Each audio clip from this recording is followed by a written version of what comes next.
Hey, Shalom. I want to start off by giving all praises unto YAHAWAH, BAHASHAM, YAHAWASHI, BAHASHAM, RAWCHAA, QADASH. Double honor to our apostles who are elders who rule well. Blessings and salutations to you brothers out there teaching and enduring truth and sincerity. This is GMS of Any Fort, Nebraska. It's about to get in. It's more of a historical account going over the build up to Daniel's 11. Okay, going over like the Deodici Wars and things like that. Just trying to lay the environment of the room leading up to Daniel's 11, which is the Syrian Wars. Okay, so we're gonna use Daniel's chapter 8, verse 5 through 8, as a foundational starting point to that, which is pretty much chronologically. You know, even though this goes into Antiochus, this is a part that chronologically goes over from starting from Alexander, or the end of Alexander, because once you go into Daniel's 8 and 3 and 4, it goes into a Medo-Persian Empire, which is that ram with the two horns. Okay, which we're not gonna lay into that too much. You know, that's Jake shit. They got movies for that. You know. But we're going to go into mainly 8 and 5 through 8. And then we're going to go into from 8 and 5 through 8 to Daniel's 11, which goes over the Syrian Wars. And then, crazy enough, you have to go back into the 9, Daniel's 8 and 9 through 12, because the scriptures bounce around like that.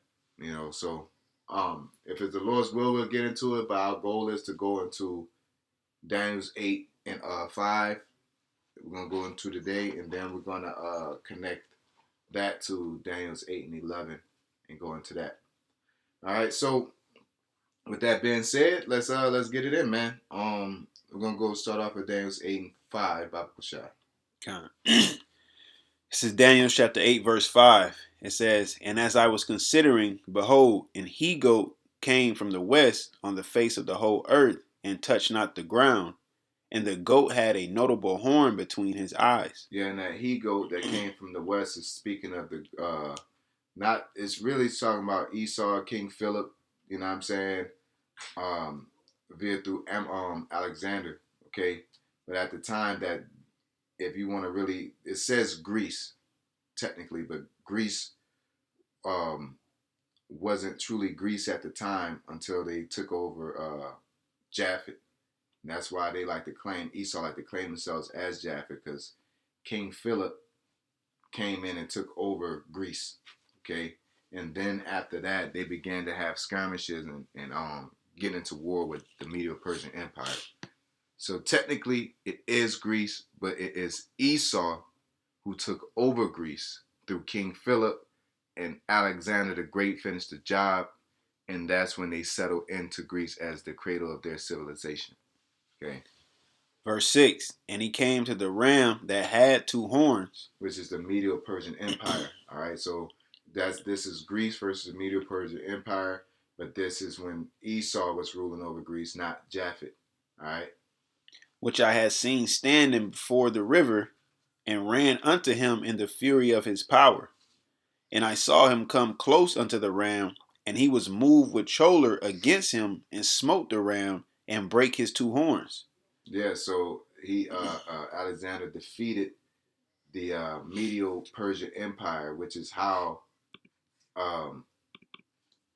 let's go into First Maccabees, since we're already there speaking on it. Because we're going to bounce around, but we're going to try to keep it chronological, but we have to kind of, give, said information out just to keep the foundation stable. Okay, so when you go to First Maccabees chapter 1, this is also a reference when it says his name directly. Okay. This is First Maccabees 1:1. It says, "And it happened after that Alexander, son of Philip." Yeah, you see, because Philip was his father. Philip was the one that actually defeated the Grecians, or Japhet, and he was assassinated before he got to put a crown upon his head. And that's when Alexander was crowned instead of his father. Okay.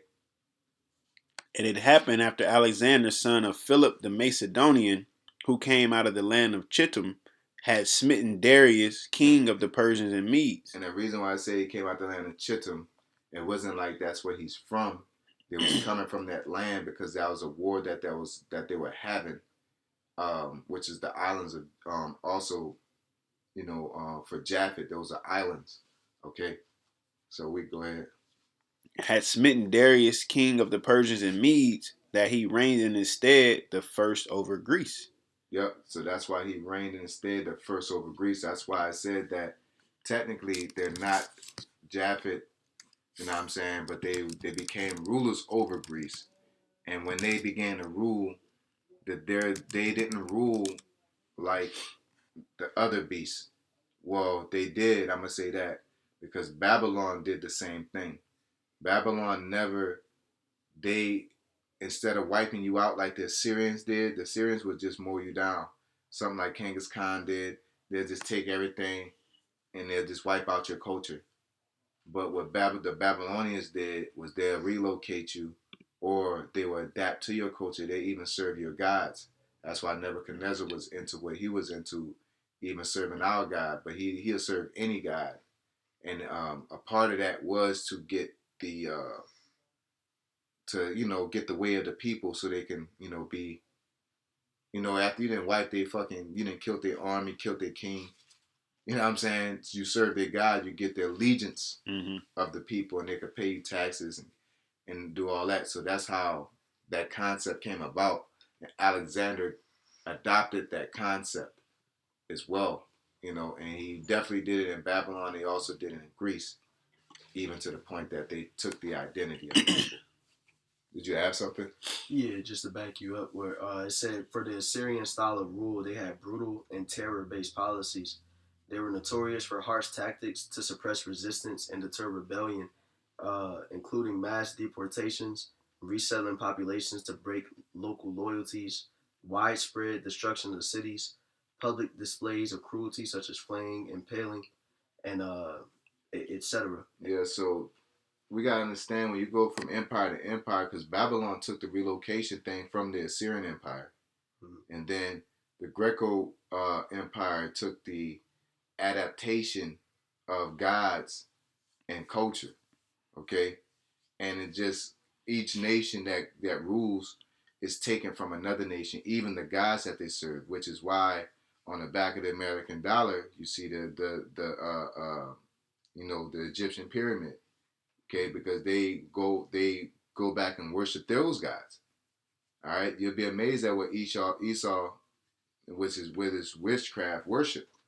Okay, that's why there's not a coincidence that Iran, is burning a statue of Baal with the Star of David, which is representative to the Amalekites over off in our land. You know what I'm saying? Because these people are actually worshiping them gods, and they're not the true people of Israel. Okay, so they brung like the scripture say, a bastard shall dwell in Ashdod. Okay, you get it out real quick. This is the book of Zechariah, chapter 9, and verse 6. And a bastard shall dwell in Ashdod, and I will cut off the pride of the Philistines. Yeah, so that's what's happening to our land, and it's the same tactics of false identification, because they could play the part, but they're not going to truly play it to its T. And when you deal with it historically, they'll say technically we're the Israelites, or we're the real Jews. You know what I'm saying? And on paper, but then you'll see them doing all kind of wickedness, Tel Aviv, and all kind of things, and that don't match us biblically. And that's the sorcery that Esau does. He uses his paperwork and his history books to deceive the nations. Okay, that's one of the many ways he do it. All right, but getting back to what we was getting into, you said he uses what? His sorcery, his lies to deceive the nations. Yeah.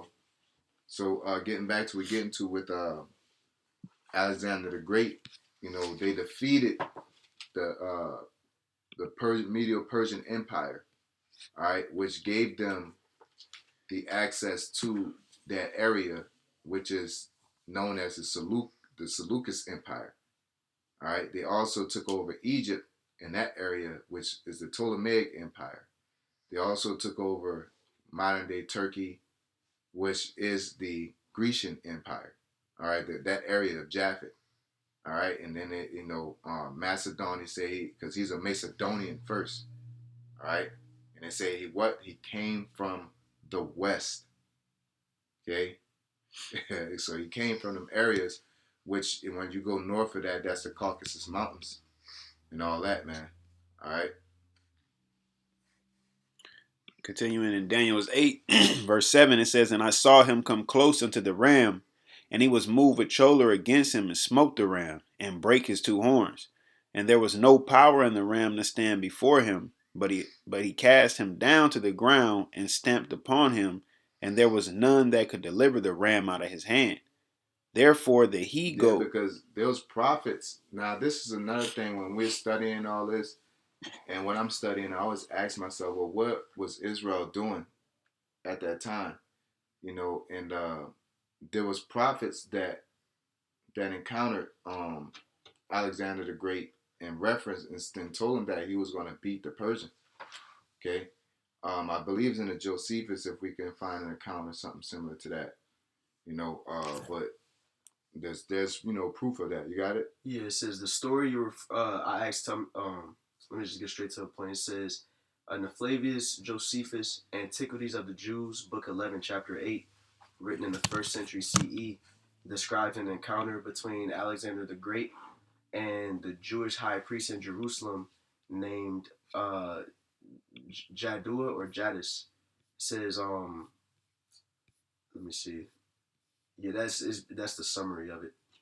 But it says, Alexander had demanded supplies and allegiance from the Jews who were under Persian rule and had been loyal to Darius III. When they initially refused, Alexander threatened to attack Jerusalem after taking Tyre. The high priest Jaddua, fearing invasion, prayed and received a divine dream instructing him not to fear. Did you name it? You found it yet, brother? Where you at? This is just from the AI, but it's in Book 11, Chapter 8. Book 11, Chapter 8. Okay. What's the title of it? Nah. It'll tell you like just where you had named it. The Antiquities of the Jews, Salakia. Okay, but you go ahead, brother. You want I already to get? No. Okay, kind. So it says the high priest Jaddua, fearing invasion, prayed and received a divine dream, instructed him not to fear. Opened the gates, dressed the people in white, and meet Alexander in priestly garments. It says when Alexander approached and saw Jaddua, he reportedly bowed instead of attacking. Alexander explained that he had seen this very figure in a dream back in Macedonia, someone in that exact garb who encouraged him to cross into Asia, promising divine guidance to conquer the Persians and granting him dominion over them. Alexander then entered Jerusalem peacefully, offered sacrifices in the temple under the high priest's direction, and treated the priests honorably. Crucially, the priest showed him the book of Daniel, specifically passages like Daniel chapter 8, which describes a he-goat from the west, the Greek kingdom, with a prominent horn representing its first king, who breaks the power of the ram, symbolizing the Medo-Persian Empire.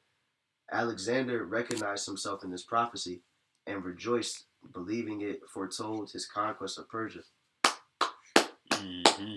That's proof, man. And that's like, why is it? This ain't in the Quran. This ain't in none of that, man. These scriptures dictated the pace of the world. All right, all this is the Lord created the times. Going to Hebrews. All right, that's why Daniel was written, and Daniel was being written before it was written, influenced the person that was supposed to influence, and then he already had the dream. The Lord comes and deals with kings and everything, man. This is a beautiful thing to see, and that proves like that Daniel's chapter 8 is what we're breaking down as prophecy and what happened, and it actually influenced him to establish what happened. Yep, that's fire. Yeah, he read what we read, and he like, oh, I gotta go and do that. Yeah, and we're reading it like this is what he did. Yeah, that's fire. And it's a prophecy. Yeah, you know what I'm saying. So, this is just shows the omnipotency of YAHAWASHI. So it's a beautiful thing. Let's get back to that Daniel's real quick.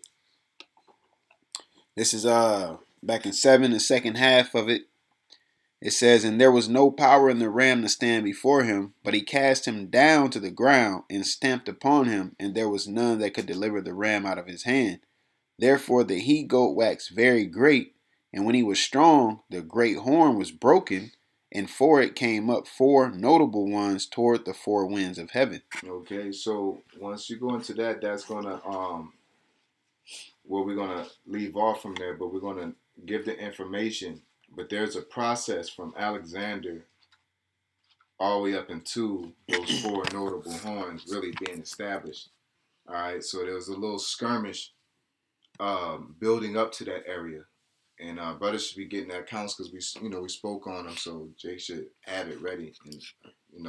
Also, if you can look on this map, it says the Hellenistic kingdom after Alexander in the time of 301 BC. Which goes to show you that time frame. Alexander died in 322. 323. So those 22 years, everything most majority of what we about to speak on was going on during those times, and this is where those lands had those men had ended up taking those lands that they had. Because when was the first Syrian war? 274 BC. Yeah, and Alexander died at 323. 323. So that's a huge gap. Yeah. You know what I'm saying? And there's prophecy, and me personally, man, like when there's gaps like that, but I'll be wanting to know, especially from the diaspora of like Yahawashi all the way up until us, to the Caesar Borgia, to when the beast was unleashed. That's a big gap. That's like 1,000 years, man. You know what I'm saying? From 90 AD to the 1400s, 1500s. You know what I'm saying? That's 1,000 years of what? There's a lot going on. That's a dark age. That's from Robin Hood, King James. That's Israelites going into Russia. You got the Amalek, him converting to Judaism. Yeah. A lot of things. Israelites becoming Moors and establishing icons all across the 4 corners of the earth. You know what I'm saying? Then you got the Moors going on. You got iconoclasm, veered through the Portuguese and the Vatican. It's like a whole lot that goes on within them time frames that when you read the prophecies and hear that the devil being loosed, it gives more clarity on how and why, and that's why it's good to go into history, because history, nothing is new under the sun. History is going to repeat itself. Yeah. Okay. So let's get back, and that's why it's interesting. It should be interesting. Did you want me to read this before they got anything? Or? We wanted to get that First Maccabees chapter 1 first. Okay. Because it says that it was broken up, and we're kind of going to jump ahead, and we're going to get back into chronological order. Okay. So when the horns was broken up, that goes back to it's split into 4s. You had Cassander, which is over Macedon, which is very important. Macedon, remember, Alexander came from Macedon, and that, has a significance. Thrace was Lysimachus, okay, which is that Greco area, okay, dealing with, what is the countries? Turkey. Yeah, Turkey, but I was thinking about the like Thessalonica, Galatia. Oh yeah. Yep, Cappadocia and all of that. Cappadocia, those areas, because it's the difference between Rome and Greece. Okay, and then after that you got the Seleucid Empire, which is the Babylonian area. Remember, Alexander took over Babylon. He also took over Egypt as well. Okay, and that's how he got settled there.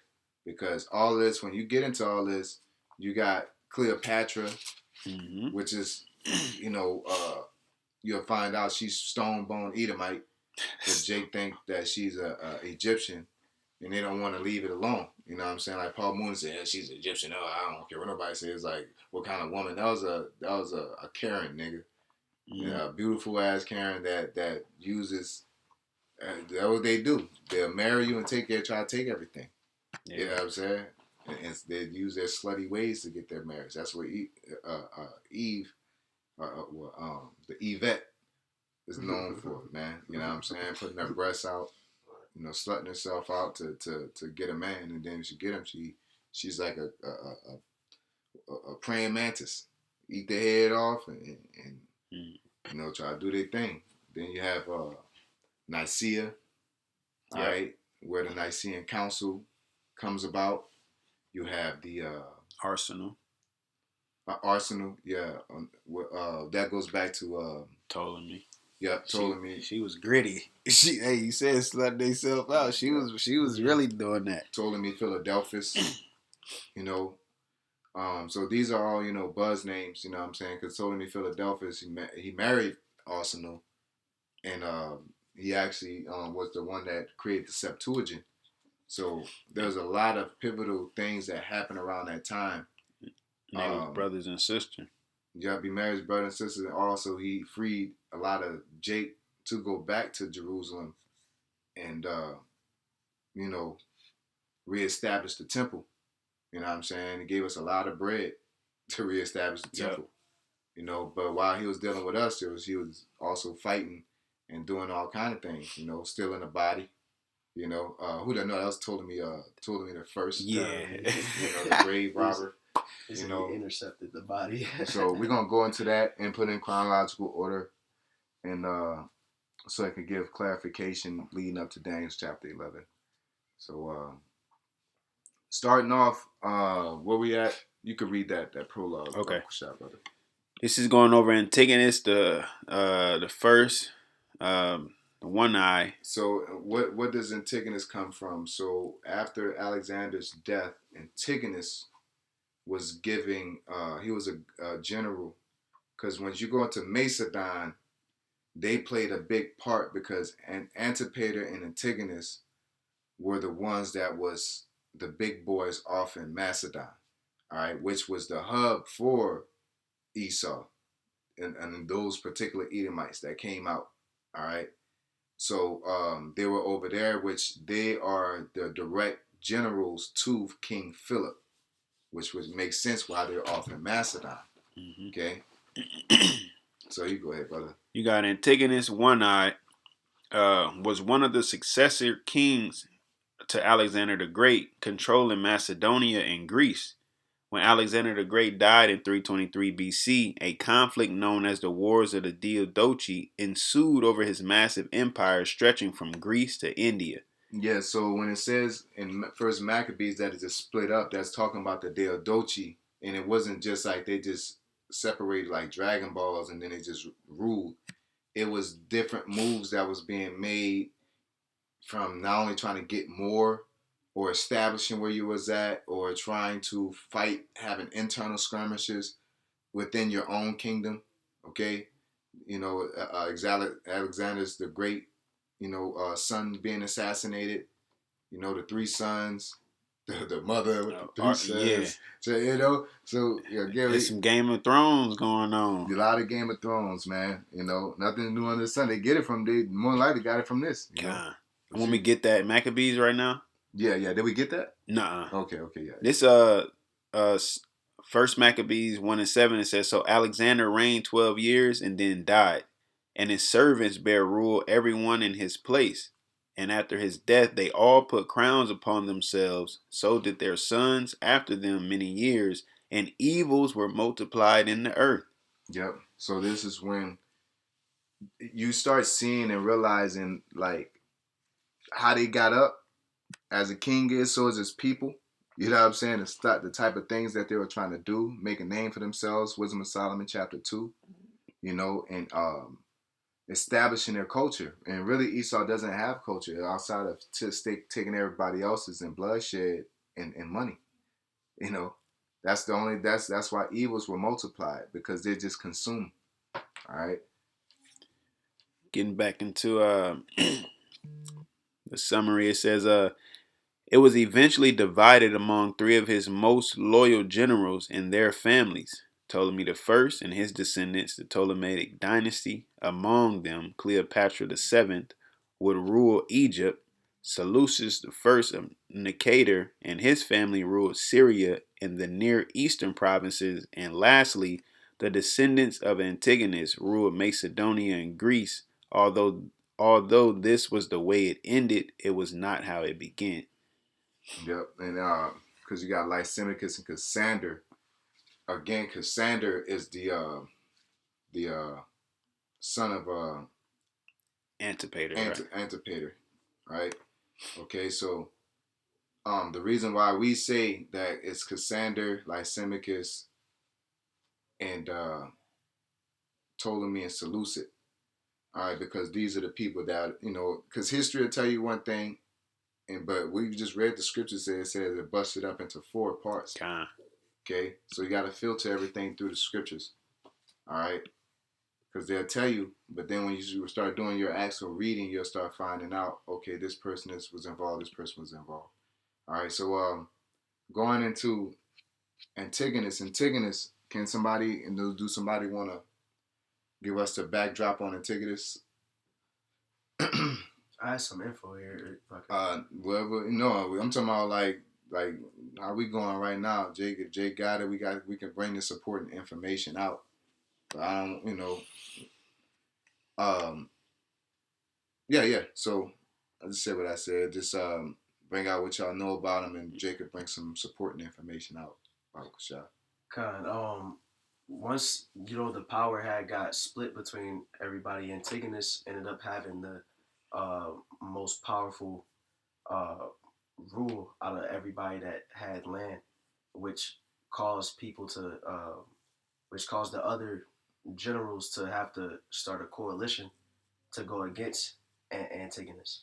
Because where was Antigonus ruling? He had Macedon and Turkey, and essentially he had the strongest spot, and well, it was actually what's your guy name? Pergamus.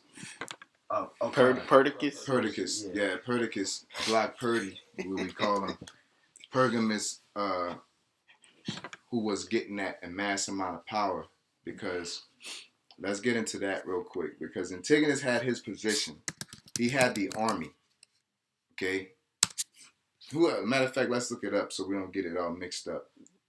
This is a lot of moving parts. All right. You got rolling rise to power going into Perdiccas. It says, as the trusted officer during Alexander's campaign, including the Battle of Gaugamela and the Indian campaigns, Perdiccas was given a royal signet ring by a dying Alexander, a gesture interpreted as placing him in charge of the empire. So, like I said, everybody split up, but you had certain elements. All right, the Seleucid kingdom had the body. You know what I'm saying? Which they was going to transport it back to Macedon. All right, well, that was a significant thing. Purdy, him getting that signet was a thing. Yep. All right. Who you married was a thing. Mm-hmm. Who was the mother, the wife of King Philip was a thing. The rightful heir. The rightful heir. So it's been like they all was ultimately trying to rule as one and trying to fight for their position. Ain't no different from how Russia, China, and all that, and they're all fighting for the same beast system. They're trying to just fight to consolidate something faster than everybody else to ultimately work to be the hegemon for the beast system. So it's something of a similar fight going on, because that's what they ultimately were trying to do. That's why it was like they split up, but them trying to fight to rule everything became a different fight in itself. I skip down and say conflict with other generals. Oh, Salaki, I'm gonna read regency because he was the regent over Thrace. Thrace? Yeah. Okay. Yeah. It says he served as the prostate or regent for the joint King Philip III Arrhidaeus and the infant Alexander IV. because Alexander the Fourth was technically the rightful heir, but he was too young. So what they did is put him in position until old boy would have got older, until Alexander the Fourth would have got older. It says conflict with other generals. His rise to power was opposed by other influential generals, including Ptolemy, Antigonus, and Antipater, who formed a coalition against him. Because part of this as well, when it comes to Antigonus, he had pretty much got hit with treason. So he was on trial and he had to give up. He was over Phrygia, if I'm not mistaken. So when he had to go trial, instead of going to trial, he ran up and went to Antipater, and that's how he had got involved. Yeah, so, and the reason why he resisted that direction is because Pergamus or Perdiccas was making moves to expand himself. And he not only did he have the ring, but he turned around and let's get who he married. And then he went to war and he was expanding territory. So the reason why Antigonus said no is because he was watching Perdiccas moves and was like, this nigga's trying to take over everything. You know, so I have to throw a monkey wrench in his moves. And so he decided not to help him in that particular war. And in that particular war, he was going to not only leave, but create a union with the other Macedonian generals and rulers, as renamed King Philip. I mean, not King Philip, but Ptolemy the First. All right, and then Antipater. Okay, so we'll get into that portion of it. It says Perdiccas, the prominent Macedonian general and regent after Alexander the Great's death, was married to Nicaea of Macedon, daughter of the regent Antipater, in 323 BC. Yeah, so they pretty much was making a league. They made leagues through wives. Yeah. So now you can't. I got Antipater in my back pocket technically. Mm-hmm. You know what I'm saying? But once they seen him with the ring, and then you going over here and getting territory, it's like I can't. You got me on lock technically. Yep. All right. So they try to backdoor Perdiccas because he was really Perdiccas was showing initiative and he was busting moves. If you want to make it clear. All right. And then Antipater and them was like, nah, you can't be doing all that. You know, you got too much leverage. Yep. And that's proof that marriage is leverage, because that's why Herod married. Was it not Khadijah? The daughter of the Maccabees, one of the children of the Maccabees. She was the last bloodline of the Maccabees. Salome. No, I don't know for sure. I want to keep throwing out random names. But Herod, even though he was married to an Israelite woman, he denounced her and took the other Miriam. Yeah, first. Miriam. Yep, that's her name, Miriam. He married her because that's a name. Like she's the last known lineage of the Maccabees. So it makes a big statement for him to marry her and to be on that throne, because that throne was established through the Maccabees. Okay. So for somebody to marry, he actually because we didn't Perdiccas marry somebody else before Nicaea? No, that was his first wife, and then afterwards he ended up marrying, I think, Alexander the Great's sister, which was that Cleopatra we had read about. Yep. So that's because that's the move he was making, because that pretty much outed Antipater, and him marrying Alexander the Great's daughter solidified him being the next heir, and he ended up then he ended up killing Alexander the Great's his son. Yeah, his son. That nah. You talking about did Perdiccas do that? No. I know who did it. Yeah. My bad. Cranus. I think he Nah, it was somebody that got up into rule, and they pretty much wiped them all out. It was Cranus killed. Yeah. Ptolemy Ptolemy Cranus Carinus, killed the yeah. 3 kids. I don't know if he killed Alexander the Fourth though. Yeah, because that's Thunderbolt. Thunder, yeah. See, we gotta get Yeah. them names. Okay, let me double check.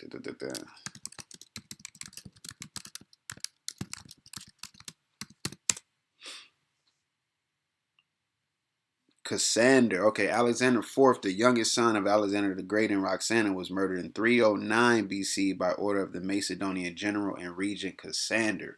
Yeah. Okay. Okay, Slakia. So pretty much, Glock Purdy, Purdy. What is it? Pergam. I keep it. Perdiccas. Perdiccas. You want to throw that G in there? Pergamus. Percocet. Glock Purdy. Percocet Pergamus the third. Yeah, he was expanding. They was trying to clip his wings. Okay, so he was married to Nicaea, which is Antipater's daughter. Okay, now Antipater's son is Cassander, which end up ruling, and that's the name that we have to. That's one of the rulers. All right, it's Lysimachus, Cassander, Ptolemy, and Seleucus.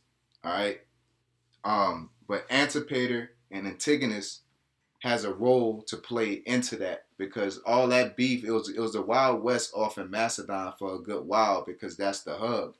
All right, so you got more to that? That was it. Yeah, that was it. Just to the Cassander. Yeah. No, get back to the the John. That Okay.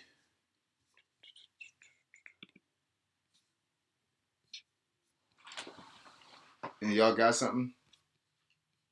I want that other one, man. That one. It was one that I was reading. It was going crazy. I get this one though. It's all Yeah, good. we got the Josephus. If brother could find accounts and stuff like that, and we should be reading. You know what I'm saying? All right. So it says, in 323 BC, Alexander died in Babylon, but just prior to dying, Alexander handed his signet ring to his senior cavalry officer Perdiccas. A possible indication to some of Alexander was naming him as his successor.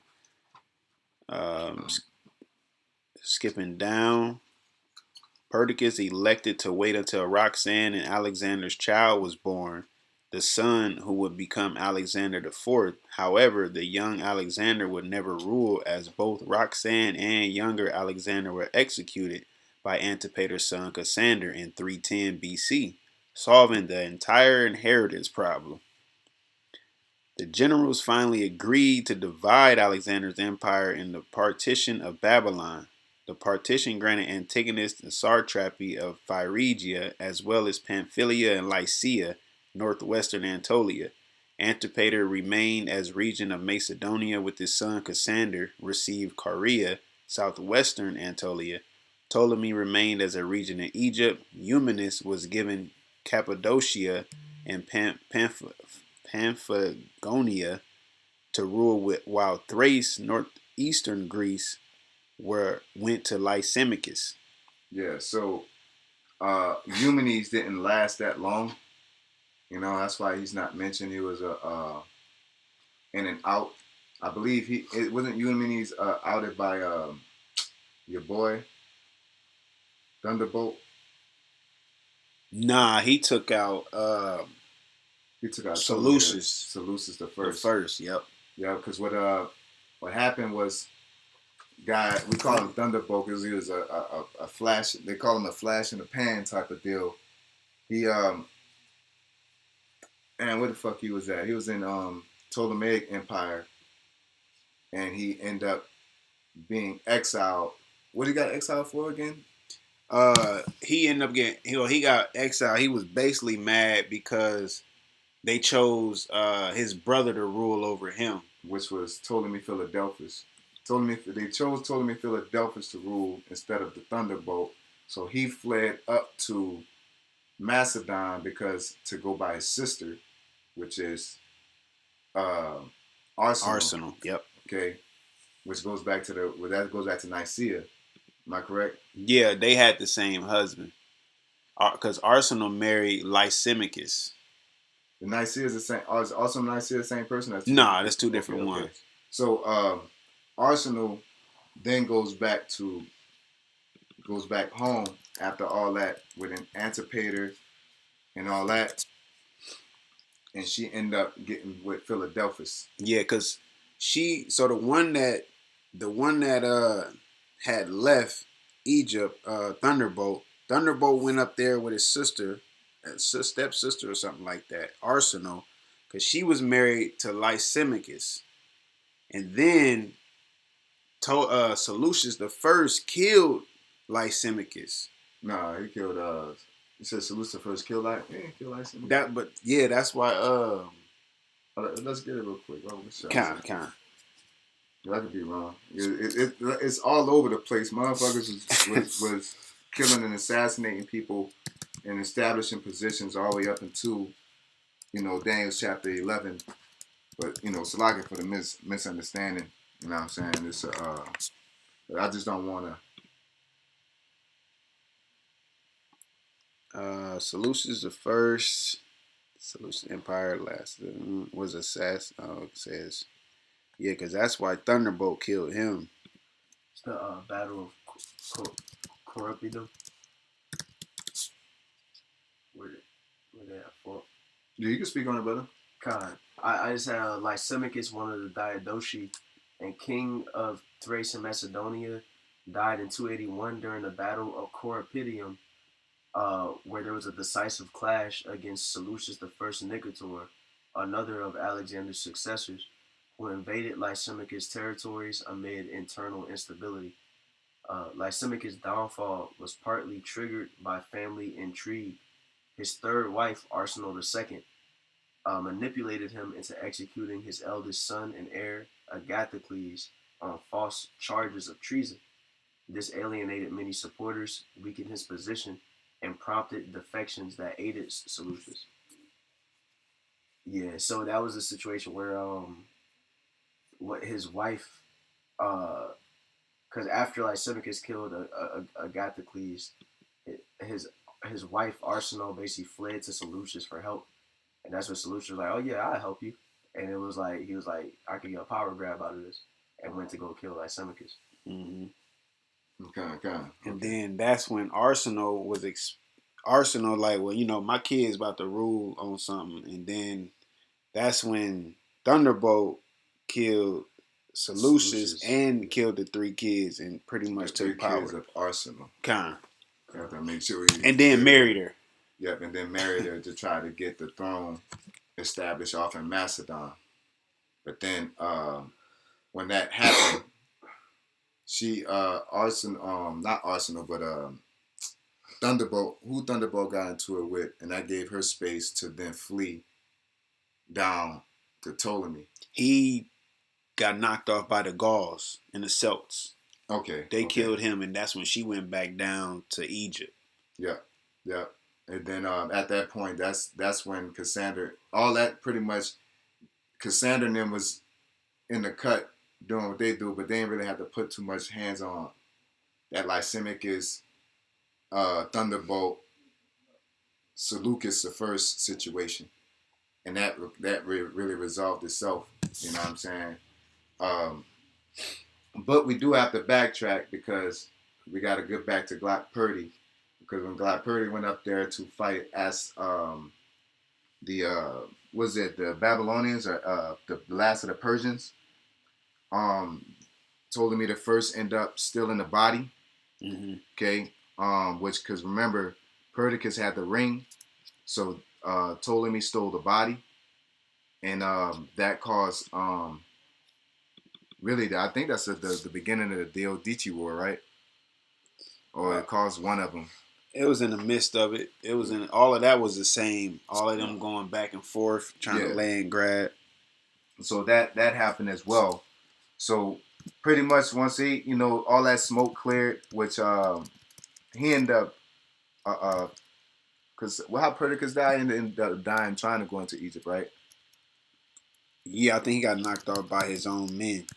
Yeah, yep, because he had them going over the Nile, trying to pass through the Nile, and a lot of the soldiers were dying, so they end up assassinating him. Yeah, damn, so that's him. that's how Perdiccas got out of the picture. Yeah. And then once the smoke cleared, you pretty much had Cassander, who succeeded Lysimachus, but Lysimachus, his territory, Ptolemaic dynasty, Seleucid dynasty. Then eventually, the Macedonian area got kind of quiet, and they chilled out, and it just became a real skirmish between the Seleucid and the Ptolemaic dynasty. Mm-hmm. Okay. And if anybody want to, like I said, if y'all have backing information, they should have it. I'm trying to summarize it. Well, I mean, that's pretty much what happened. Because after the wars, about 301 BC, when the wars was kind of like chilling out, I know you had said that you brought that up. Yeah, I was just saying, like, to get the backing information to support what I'm saying. Oh, like go and get it. Yeah, like okay. To have it pulled up and we could like read it to reinforce it. But it does. Jay can look it up either way. Kind of. You know what I'm saying? So yeah, that's pretty much what we wanted to go over. Just getting Jake up to speed with getting on to Daniel's chapter 11, which is going to go into the Syrian wars. Again, now that it's all cleared up and everybody had their fights and their wars and everything was split up. Now the two big dogs end up being the Seleucid Empire, because once that line from Alexander wiped out, that wiped out all strong legitimacy off in Macedon. Okay, and a lot of people started fleeing to the Ptolemaic Empire or the Seleucid Empire. Seleucid Empire, known, that's Babylon, and that's known for the riches and all that over there. And then you got the Ptolemaic Empire, which is known for the grains and the via through the Nile, and so that was their powerhouse, and Rome had their allegiance with them. So we'll be going into all that. I think it's like what? Yeah, you're looking up now, like 6 Syrian wars. And it'll explain more of that, and then all this leads up into from Greece, Rome, and then that leads up to us getting into it with Rome. And you can see how people were becoming Grecians and things like that, because Alexander already took over. Jake was all in Egypt. Okay, like we was reading, was talking about Ptolemy. Well, we ain't get too much into it yet, but Ptolemy the second, Philadelphus, was explaining how he created the Septuagint, and also like the shewbread table, and amongst other things that was speculated through the Josephus, as well as like I think it's like a lot of money that he gave off to Israel.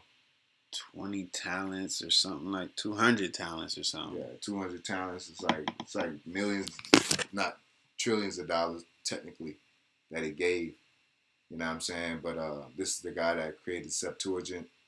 You know what I'm saying? These are the so there's a lot of hit points in there, and a lot of pivotal things that happen. From our people.